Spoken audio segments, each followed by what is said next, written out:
Cool. So, welcome back to the Lift Your Life podcast. It's been a while since I've had a guest on. I'm very excited because it's not just any guest, it's a very special guest. It is one of my clients, Katie. We've been working together now just shy of a year. Yeah, so we started in July. Gosh, So we will be coming up to a year soon, which is crazy because it feels like it's been about 6 months. it feels like 5 minutes. I And know, it's crazy. it's been an incredible year. And the reason I wanted to get Katie on is not only has she done absolutely incredible things since we've got working together, which we'll talk about, but where Katie's come from. Her story is amazing, and I know a few people know, but not everyone knows. And I think where you've come from and what you've achieved and what you have managed to overcome for so many people will be really inspiring and helpful. Because I'm sure a Oh, lot thank of the you. reason you talk about your journeys, you don't want other people to go down the same path and have the same Yeah, struggles that yeah, you had. definitely. So let's go as far back as you can remember to your first experience with dieting, weight loss, body image. Do you remember what that first like ever moment for you was when you were aware of it? I know making you think now, going back. So I would probably say from literally like around the ages of like 6, 7, 8 years old, Wow. it really has been like majority of my life that I've felt a certain type of way about my appearance, just from like how other people have made me look at myself. Mm. And just through like maybe like food shaming and stuff as a kid, because I was always a bit of like a bigger kid. Mm. Like I was one of those kids that had like puppy fat. And you know, I probably wasn't on the best diet as a child anyways, like just from like what my parents were feeding me and stuff. So I feel like it all just sort of contributed to me having issues with food, body image, everything like that. From like seven. Um That's mad, isn't it, when you think back? Like seven's. yeah, I know, and I'm 24 now and it's still ongoing. It's crazy how much it affects your life. Mm. And I don't think many people are actually aware of how like much childhood impacts their belief systems around food. So when you were talking about food Yeah. and things, are there any distinct things that were said to you or things that you did that you think actually, do you know what, maybe that did have an impact on things like now that you look back on reflection? Yeah, so the main things would be like a someone who was a big influence in my life. I don't want to like say certain names and No, for stuff, sure. but someone who is supposed to raise you, um, just started like always shaming me for how much I ate, for what I ate, for how quickly I ate. You know, if I was reaching for a snack as a kid or if I was hungry, I'd get told off for it. Um, so I guess that started off like secret eating from a really young age, which is obviously like one of the worst things that you can do because it's so hard to get out of. Because it just, when I went to therapy, I learned a lot about just like how I was feeling. And when she said, "Did you feel ashamed?" I was like, "Yes." Like the word shame is like just the whole center of everything. Do you know what I mean? Um, yeah, it was always just like this like really bad thing that I was eating. Like kind of no matter what I was eating, I was always getting a comment about my weight or how I was eating and the habits and just everything. But it's like coming from the person that's supposed to teach me, like who's supposed to be feeding me. Do you know what I mean? So it was really hard. Yeah, so you internalized a lot of that because if that's the person that's who you look up to and respect, you're going to internalize Yeah. the message a lot, I can imagine. Yeah, and it's like you're supposed to be the person that you're feeding me. Like, what do you want me to do? Like, 100%. do you know what I mean? Yeah, and I can imagine you felt very lost, conflicted, because the And person who this person is also very much into health, bodybuilding, right, things like that. So I don't know, maybe like now I'm going into like fitness, maybe it was a projection of them. I don't know. interesting. So you had these thoughts, these feelings, and these sort of secret eating behaviors started to kick in from quite a Mm, young age. What next then? Was there ever a point where you then thought about dieting?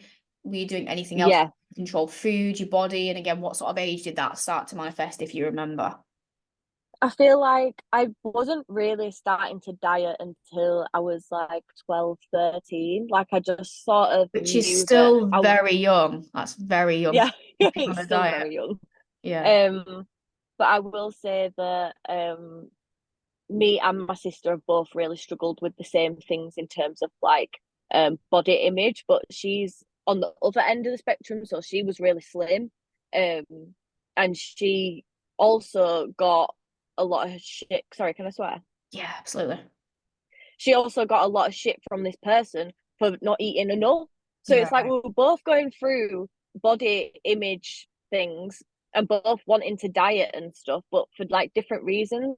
So I remember like when I was like 13, she got these like keto, like fat loss pills, and I was really jealous and I really wanted them. And then we both started like getting onto like booty, if you remember I booty. do. Yeah, yeah.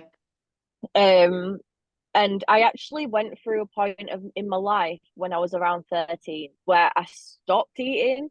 So it wasn't really a conscious decision that I stopped eating, but I lost loads of weight. I was exercising a lot because, but like again, not consciously, because it was more so because of I was walking to school, walking back up near to my school, chilling with my friends, then walking home. Like I was getting a lot of steps in and not eating enough. And like it got to the point where I was having tea with like my mum and dad and my sister, and like I went to grab a glass of water and I literally just passed out. Like it Wow. was literally mad, and like I just couldn't finish like a full meal. It was really weird because I'm used to eating a lot, so I've also had it from that side as well. Um, 100%. and then I guess just throughout all of like being a teenager, just just stupid diet culture, really, thinking that you can't have any sugar, can't have any carbs. Like, I tried to go to the gym, but like, just didn't really know what I was doing, and I just hated being in there. Like, it just literally made me sick. Yeah. Um, so yeah, I feel like I've been on so many different parts of the spectrum when it comes to like dieting and eating and things like that. Mm. Um, so yeah, it's been a lifelong journey. A lifelong journey. And when that was all going on, because I think in teen years as well, there is a lot of pressure on females when you're growing up and going through that to look a certain way. Mm-hmm. How much of your headspace would you say it consumed? Was it like always on your mind? Was it just passing Oh, thought? literally, like I would say, like 95% of my Oh, brain is about how I look. Not so much now because I'm in a better place, but up until like maybe 2 years ago, like it's just always been the main like focal point in my brain to just go straight to how I look, how much I weigh, like what I'm eating, things like that. mm. Do you think that took away from a lot when, because obviously they're meant to be the best years of your life and you're growing up and you're young. Hmm. Do you think it took away from being able to live your best life if you're honest with yourself? Yeah, definitely. And I feel like for some reason, like looking back now, I wasn't fat as a teenager. I wasn't overweight. I wasn't underweight. I was just very normal. And for some reason, like anytime I would argue with someone, if I'd fall out with someone, like any sort of insult that anyone would throw my way would be about my weight. And I Mm. just don't understand that because looking back, I was just completely normal. Mm. Like, so I don't think that helped either. Like, I went through a stage where, like, I'd be like just minding my own business in the street, and like these girls would be like shouted pig noises at me, and like this woman commented on my weight. I'm just like, I'm so confused. But it was like, even though like I wasn't, I don't know, it just kept coming at me, so it just never helped. 100%. I guess it Um, had a negative impact again on how you're feeling. And it was just a bit of a yeah, cycle of like, I'm all feeling, my friends as well were just very like slim, like just it just didn't help because I suppose to them I was like the bigger friend, even though I wasn't. yeah. Um, so and obviously having a smaller sister, like it's always had that like sort of comparison. Mm. Mm. So I would definitely say it affected just everything.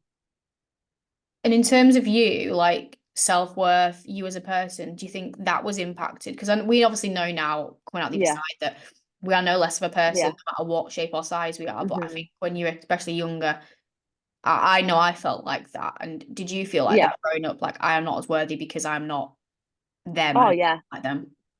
Yeah. I've any time that I've been in like a down point of my life, it's been mainly because of the way that I look. And I have been like even from a young age just been in very dark places where I just thought like I just don't want to be here, and I just can't see myself like living this life like feeling the way that I feel about myself. It's crazy. Like, but looking back on it, I'm like, it really like does not matter. Do you know what I mean? Yeah. It's That's so mad. when you're in the thick of it though, it really does. And I guess Yeah, that's because part you of the just reason. think like, is this it? Like, am I just gonna think like this forever? Because if I am, like, I literally just, I cannot. No. It's crazy. No. And that's part of the reason I wanted you to be on this podcast for people who are feeling that way, think I'm always going to be Hmm. consumed by this. You're absolutely not. So Yeah. before we get to the good, shiny sunshines, rainbows part where you've come through Hmm. the other side, because that wasn't the end of it. You know, child, No. starting dieting at 7, 8, 9 years old, having body image struggles, that's like really sad and scary in itself. Then you've Yeah. gone through, I'd say the typical teen years, but it's not like you've had what most teenagers have, but on steroids. Yeah. What then sort of happened beyond that? Because obviously I know what's happened, but what points then did things start to turn to further extremes? You've done your booties and these silly things, and I'm guessing nothing's really helped or Yeah. changed much aside from like over restricted. I think the worst part was after I left school. Well, I feel like I went through a bad part when I was like not eating and I was like a little bit underweight and stuff. And then I got with like I got in my first relationship. You had that relationship where I got a bit more to like back to where I was. And then once I came out of that relationship, I don't know if I think it was when social media started to become like a really big thing and like the Mm, Kardashians were like the biggest people. I definitely feel like I'm one of those people that is very easily influenced by these types of people to look a certain way. I don't know why. That's just something that's probably deep down within me. It's like I don't know. Maybe I wanted like validation back then, or like attention. But I think when that started to become a really big thing and these unrealistic expectations were expected of people, like it just hit me. And yeah, like I just wanted to look like these people. And I knew that I couldn't go to the gym because like I just physically couldn't get in there. So I started like getting fillers. I got lip filler. I got my jaw, my cheeks, my chin done. I just kept trying to fill all of these like little holes that I thought were gonna make me feel better. Um, I feel like I'm rambling now. I feel like I've no, lost where I was. So yeah, I started to get loads of filler. Um, and for whatever reason, it just started to take over my life from like the moment I woke up to the moment I went to sleep. All I would think about is that I'm fat, that I'm ugly, like I've got no self-worth, like that I don't want to live here anymore. Like I was inquiring with surgeons like every night, crying myself to sleep, like just everything you could imagine. I hated getting up on the morning because the thought of having to get ready and look at myself and go through all of that in my head every morning, like it was just a fucking nightmare. And it would just, yeah, like it was affecting my work as well because I was a makeup artist at this point when everything started going on. And it was like I was getting lost in the conversation because I was speaking to people, but I would be so like in my head thinking, what are they thinking? Do they think I don't look like my photos? Because at this point I was editing my photos so much as well, to the point where I just didn't look like myself. I was thinking like they must just think I'm so ugly. Like I felt like a fucking monster, and that's the thing with body dysmorphia. Like you don't feel just ugly, you feel like a fucking creature. It's actually mad. mm, So then it started to get a little bit more extreme, and I ended up going to get a Brazilian bum lift, which, if people don't know what that is, it's liposuction where they transfer the fat to like from like your belly and your back into like your hips and your bum. And I was literally 19 years old when I got that, wow. which is so young. Yeah, yeah. So before the age of 19, I filled my face with a ton of fucking filler. I've gone to go get a Brazilian bum lift. And I genuinely thought that that surgery was going to solve every issue in my life. I thought I was going to come back feeling like a brand new fucking woman. And like in my head, I was like, I don't care if I die. Like I know it's a 1 in 3,000 chance that I'm gonna die, but at least I'll look cute on the table. Like that is literally what was going through my head. Like it was that serious. Um, but anyways, I had my surgery, and I think I was happy with my results for maybe like a day.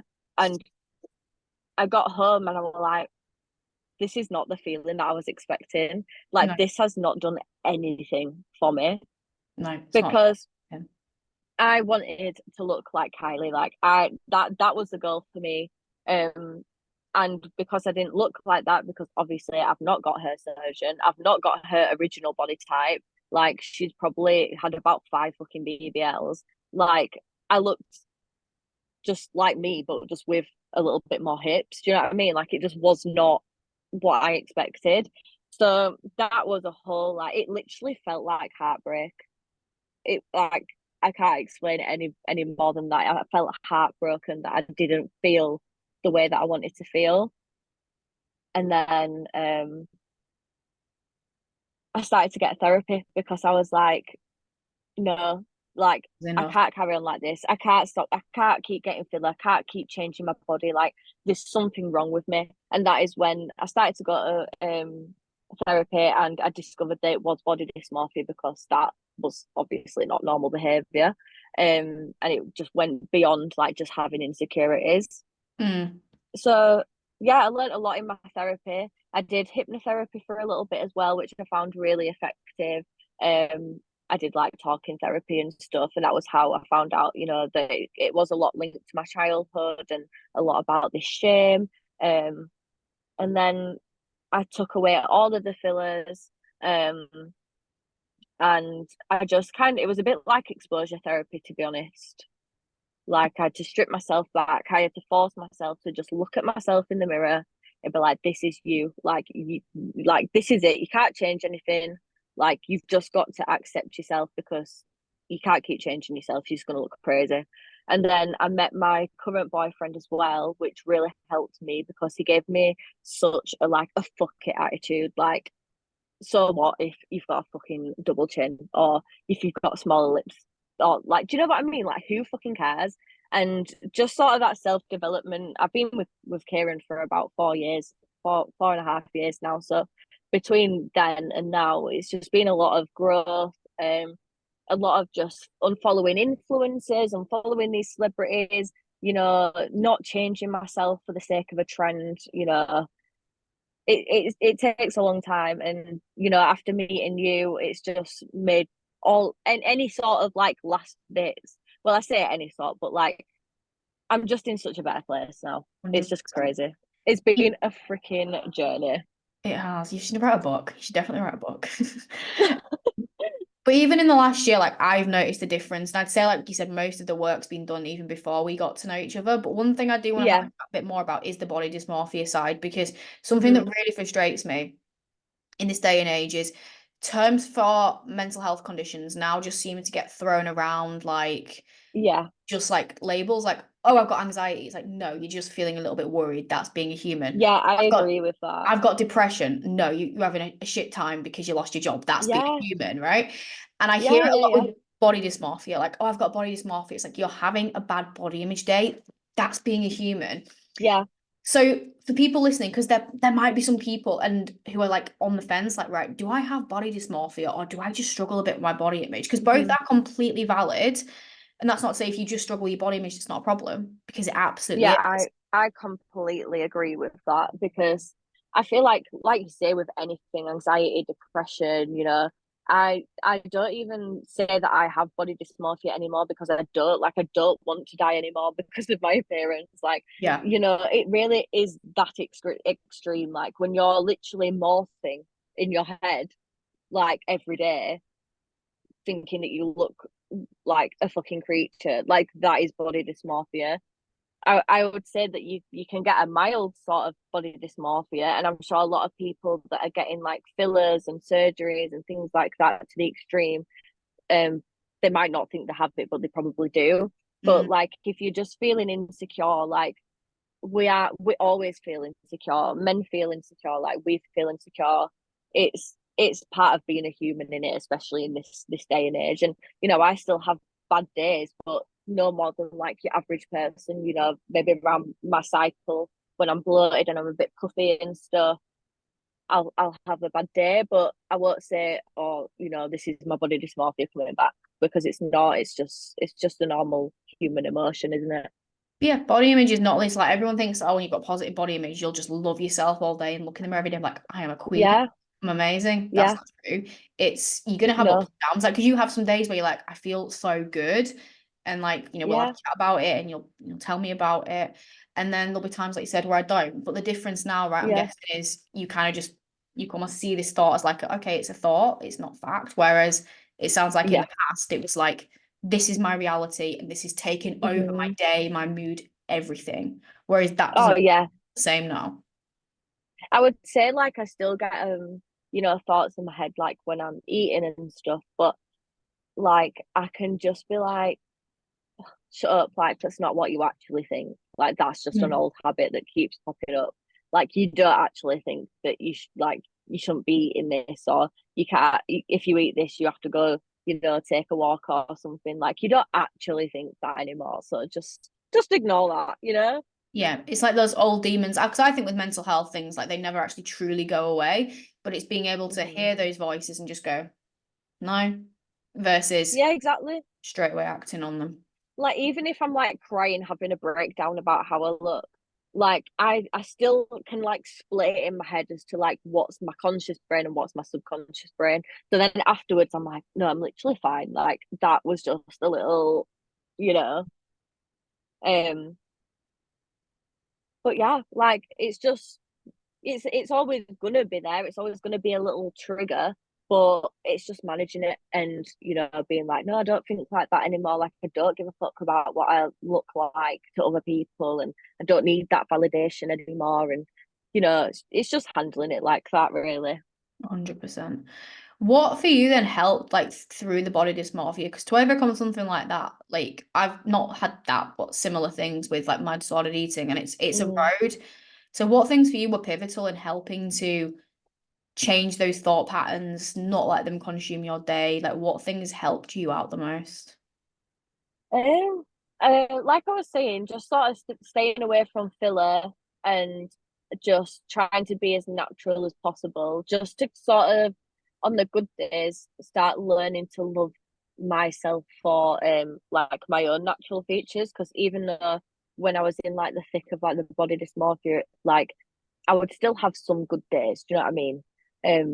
So like on those good days, trying to like figure out what I liked about myself and what else? I think I did also go from like one extreme to the other. So like in the thick of those bad times, I would take photos, edit my face to how I would want it, and then cry about it. Or like I'd just be constantly like looking in the mirror, constantly body checking. And I kind of just stopped doing that altogether, Mm, which it kind of made me like a bit avoidant to take photos and stuff after that. But like then I just sort of ease myself back into taking photos, uploading unedited photos, things like that. It's literally just like exposure therapy because you've got to think in your head that like these people that you're posting to do not care. Like if they care for 3 seconds. They'll make a 3 second judgment and then they'll think about something else.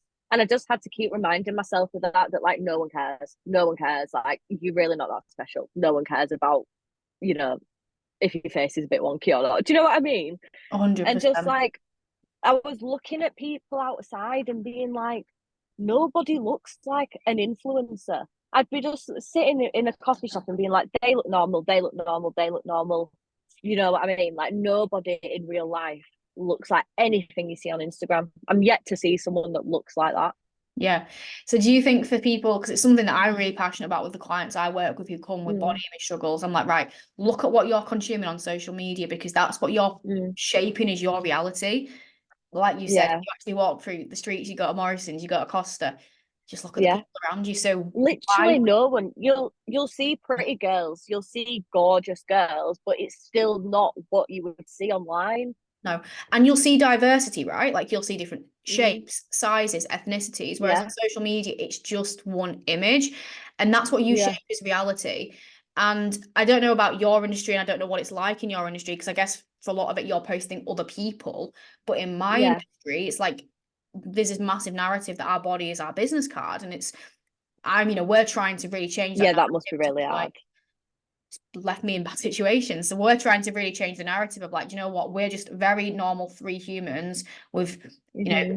with bodies that we look after, but we're not shredded abs. We're not this, we're not that. And that's what we actually want Yeah. to try and get across for more people because And even just it's like real your life. personality is normal. Like you're Well, not is just it? some like Am I normal though? influencer. To me, you are. But you're not just like fake. Like it's not even just about the way you look, but just the way that you put yourself across, like is just a real person. Do you know what I mean? Like you're Mm, not just a fucking robot. Like no. you've not just copy and pasted shit from Chat GPT. Yeah, I've seen that too much. So that's something that I think everyone can do though, right? Is just look at what the reality is you're consuming on social media and think, is that real life? Because you will then Yeah. compare that. Like one of my clients, for example, has just come from the world of bodybuilding. She's left that, she's come to work with us. Mm-hmm. And her image of like what an in-shaped body was these super lean bodies. Like anything that's not that, you're gonna think is overweight or out of shape when it absolutely isn't. So I want you to go and follow just normal people, dogs, just a normal Mm-hmm. world, and then that's your reality now. And you're not gonna feel That's so another hard. thing as well, isn't it? Like I try not to I well, in fact, no, I don't. I don't have a goal body. Like No, it's impossible to have a goal body because everyone looks so different. Everyone's gonna it's not like really. lose weight in different places. Like you just can't have a goal body. And that's what I used to have. I'd have like my wallpaper as like my dream body. And it'd be someone who looks completely different to me. Yeah. So that's another thing. If people have like certain goals to look like other people, like it's just impossible, and you just have to accept that. It's Yeah. just a lot of acceptance. Like you're not gonna look like that person. You're not gonna get the validation from other people. Like you know, you're not necessarily gonna look better for having loads of fillers and loads of you know surgeries and stuff. But I do think that like certain fillers, surgeries, whatever, if it's used in a good way, in a healthy way, then that's good. Like if it helps certain people, like I still get a little bit of lip filler because it is still something that I'm a bit conscious about. But I would get it in a way that it's enhancing my natural features. Like I don't have big lips still. And Like it's it's just Yeah, it's thinking about the intent. Like, no action's bad. Like, I'm not anti-surgery. I'm not anti, like, as you can tell, I don't do any of that stuff, like, at all. But I'm not anti it. It's the intent, right? Like, so before you were putting your happiness on it, like, I need to do this to be happy. If I don't do it, I'm not happy. Whereas I bet now, if you couldn't get your lip filler, you'd be like, "No, don't feel quite as good, but it's all right. We'll just crack on for a couple." yeah. But even still, I'm like, do you know what? Like I don't really, I just don't care anymore. I think that's it. I'm just so past it. I'm like, I've wasted so many years of my life caring about how I look to the point where I just do not give a fuck anymore. Like, I'm ready to just live my life and just put all that aside. It's never perfect. You're never perfectly healed, but I feel like I've got to a point now where I just know there's more important shit to life than how I look. And no, when I die, no one's going to be like, she was so ugly. Do you know what I mean? Like, No, no, and it's the same. um, Like when you're on like those last years of your life, you're not going to look back and think about how I looked. You'll think about the things that you missed and lost because you cared about how you looked yeah. so much. Oh, 100%. Neither of us are anti, changing your body composition because ultimately that's what I Mm-hmm. support people with, and that's kind of the journey we've been on. So around last year, you decided you wanted to get a bit more into fitness. By the sounds of things, when we got Mm-hmm. working together, you were in a pretty good spot with working through the therapy, with your body image. You're in a much better place, right? It was no longer disordered. Yeah. It's just, like you said, being a human, ups and down days. What then was the Yeah. thing for you to go, actually, do you know what? Like, I'm much more accepting, but I still want to work on myself. Like, what was kind of going on in your head at that point? Um, well, I did actually add loads of weight. So I think, judging by the size I am now, I probably added like 2 stone just over the course of like a couple of years. I think just with like lockdown and stuff. And, you know, I wasn't healthy. Like I would eat out like 3 meals a day. I would be Yeah. drinking like 3 coffees, fizzy drinks all day. I'd do no exercise. Like I was unhealthy. Like I knew that I was getting a little bit more into my 20s, and I was like, do you know what? I should probably start looking after my body now because the things that I do now could be like irreversible. Do you know what I mean? And I'm Mm, like, um, not one to really drink. Like I smoke, but like the food, I was like, do you know what? Like, we're in the generation where we're like, we don't know what this shit's gonna do to our bodies, and I was eating so much of it. Like, don't get me wrong, I still eat like unhealthily sometimes, which you know that.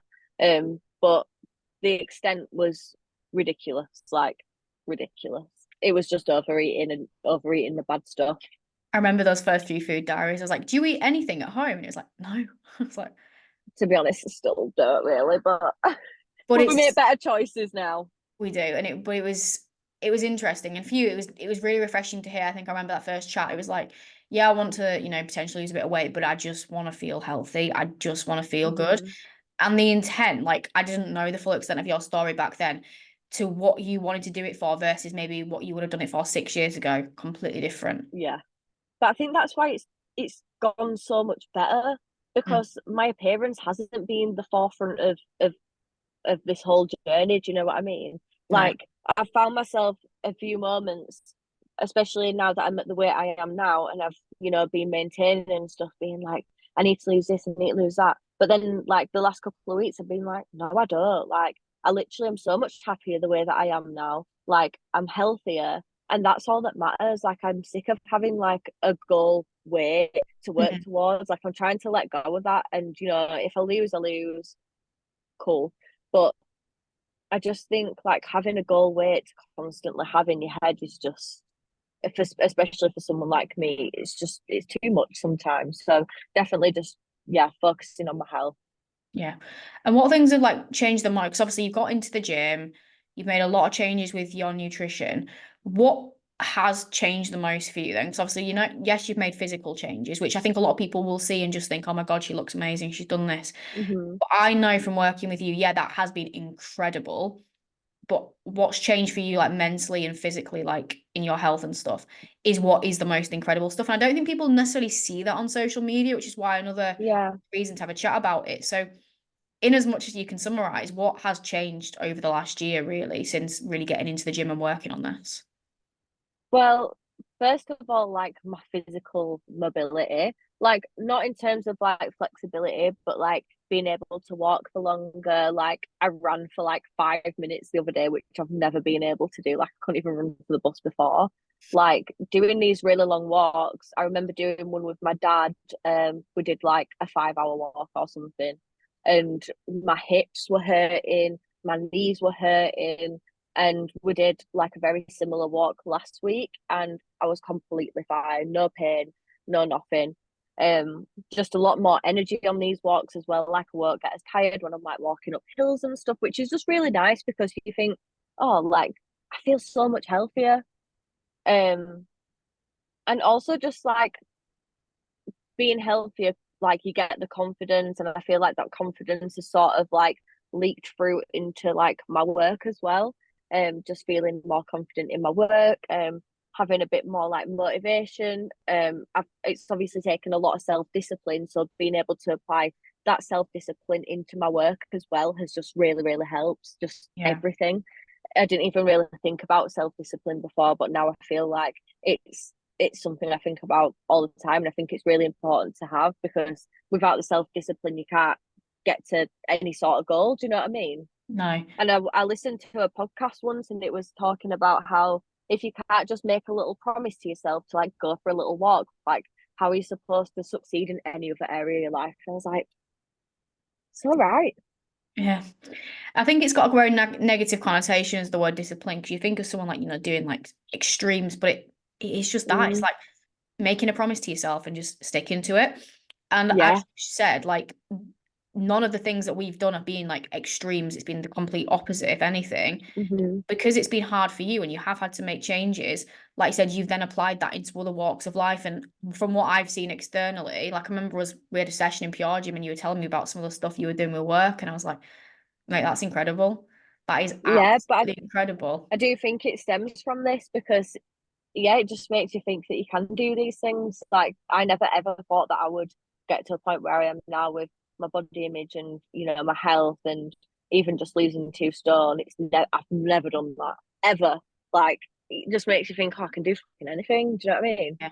But not just losing it, but doing it in a way that's vibed with you because never once have you not eating out when the opportunities arose. Never once have you said Yeah. no to a social. Never once have you said, no, I'm not eating that food. It's my favorite food. You've not eaten food you don't like. Hmm. You've not done anything you've not Yeah. wanted to do the whole time. Literally, I always say, like, I definitely always said at the beginning as well, like, ever since I started it, it's been the easiest way that I've lost weight. Like, this is easier than going to get a surgery, and you feel much better for doing it because you feel accomplished in yourself. You know, you've not put your body through a lot of trauma. Like, this has been easy. Like you say, I still eat chocolate, still eat Mackies. Like, I just have different choices, and on the days that I don't want to have those different choices, I'll eat what I want, but it's just about that moderation and not eating, for a family of four. Do you know what I mean? 100%. And then not going the other way either of completely saying no to everything and then Yeah, reading. I like you say, I don't think I've ever said no to eating out. No. I think I remember some of those early chats and you're like, oh, I'm doing this. Is this okay? And I was like, yeah, it's fine. Like, that's part of it. And then you'd be like, the next Yeah, week, oh, but I've still lost weight. How does that work? I'm like, because it is about that happy medium of yeah. having the best of both. And it's just like as long as you're moving a little bit more alongside, having those extra times out, like it just balances. And that's something that you've done as well. You've really got into the gym and found a real passion for it, like Yeah, feeling strong. How do you think that's helped at all with like your self-image and self-confidence? Because I know for me, one of the best things I ever did for my body image and self-confidence was lifting weights and that empowered feeling. Because I think people purely yeah. think about the gym and exercise as a way to change the body, and that's what you said at the start, right? How Yeah. has it helped you in terms of how you feel de-stressing? Because I know now your relationship with it is very different to when we first started as well. Yeah, so when we first started, I didn't get those like endorphins afterwards. Like I'd leave and I'd be like, I don't feel any better for this. Like I don't feel like I've let go of anything. But it's weird how just as time goes on, you start to get into it. And when you have like a week off, you're like, God, I can't wait to just go to the gym. And then you go in, you smash it out, and you just feel like accomplished. And I don't know, I suppose it is just like a release of like tension, anger, things like that. And yeah, you do just feel like you feel strong, you feel good, feel healthy. Um yeah, you do just grow to love it. It's weird. I never thought I would ever enjoy the gym. Like I've had like 4 days off and I'm like, can't wait to go tonight. No. And it does make you feel really good. And Mm, it's a way of like working with your body and not against it, I think, as well as the gym mm, and training and exercise and connecting with it in a different way. So there'll be people listening to this who have done extremes, or maybe they're stuck right now. They're feeling a bit stuck, whether it's with body image, whether it's with extremes, with dieting.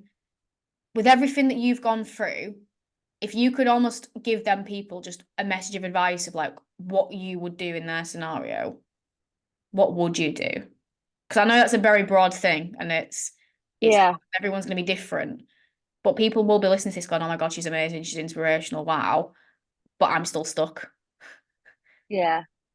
What would you? I think I would say number one, log off because you just don't need that influence in your life, or at least just unfollow the celebrities, unfollow the influencers. Like, just try strip back everything that you know yourself is unhealthy behavior. Because I know that when I was doing it, I knew that was unhealthy behavior.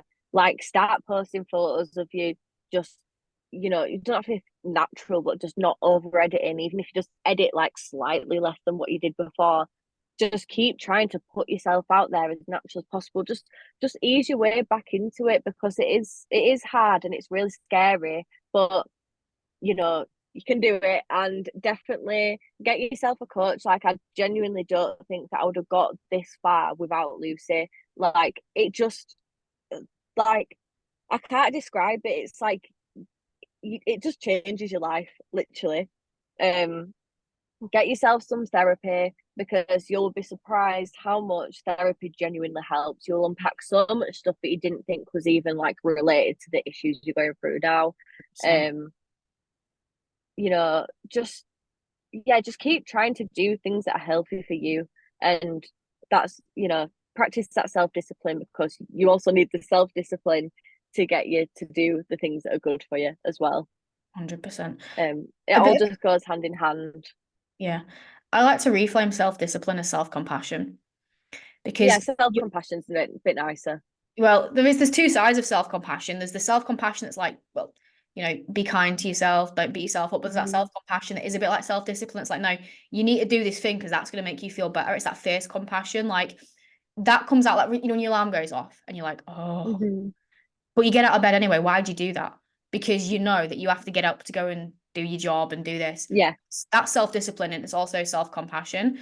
So it is like yeah, you said, being hard on yourself, but to be kind on yourself. Because if you go to that gym, you eat that food, you go out on that walk, that future you is going to thank you for it yeah, in the moment and over the months. Because over the months, like you'll say to yourself, like from July to now, the person you are is yeah. just It's totally different. the things you've achieved, like not just in the gym, like I said, with your job, Yeah, everything's just come together. And it's just from you going, you know what, I am going to take action and I'm going to show up for myself, which yeah, is mint. yeah, definitely. And yeah, I just want people to just remember that like you're the only person that truly cares about how you look. Like no one else cares. Like I just don't want people to be just wasting their lives thinking No, about it and then regretting it when they're older. But I also do think it comes with age. Like going a little bit more into like your mid 20s, you do start to realize that life is short, and you don't want to be wasting your life away thinking about what other people think. It definitely comes with age, but I think if you can put the work in whilst you're younger as well to just sort of not have those unhealthy habits, like it'll pay off. 100%. And but if you do still want to make changes, like that is also okay. But Yeah. Oh yeah, find definitely. find an approach that's going to make it better, not worse, is what I would Yeah. say. And like what you said, it just depends what kind of intentions you have. Like now I just always tell myself like unless like I really, really want it and I'm really, really sure about it, then I'll get it done.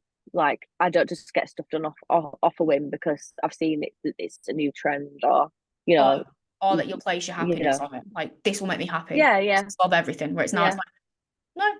It's the same as like getting your hair done, though. That's how I see it. It's like if you want to go and get your hair a different color, like no one's going to say anything. But if you get surgery, yeah, people will say something.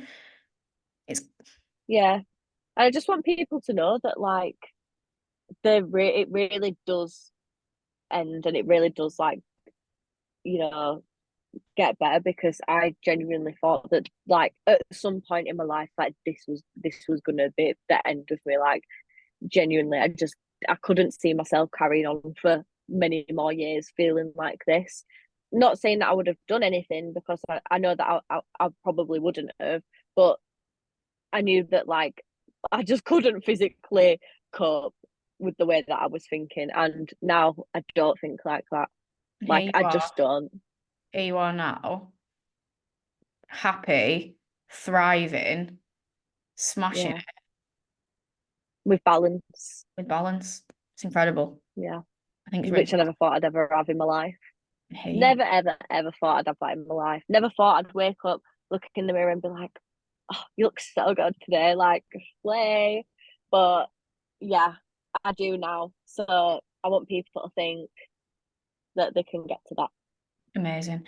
Now, if anyone doesn't follow you, I know your account is very much makeup stuff, but she still does share bits and bobs from her journey on there. And to be fair, the stuff she puts Yeah. on there, as you can see, I'm not into makeup and stuff, but even I find it really cool and inspiring because it's just art what she I does. just shit post all the time. I love it. It's art. I'm like, I'm not into this, but I love it because it's just incredible what you Oh, do. thank you. So where can people find you? And I know Katie is always really happy to chat about these things with people. She's a very open book.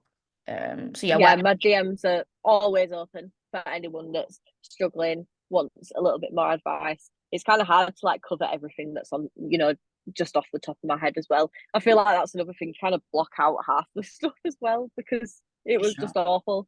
That's why you So need a yeah, if book. anyone wants, yeah, if anyone wants to message me further about this topic, then I'm more than happy to. My Instagram is Katie Forrest MUA, and it's double R in Forest.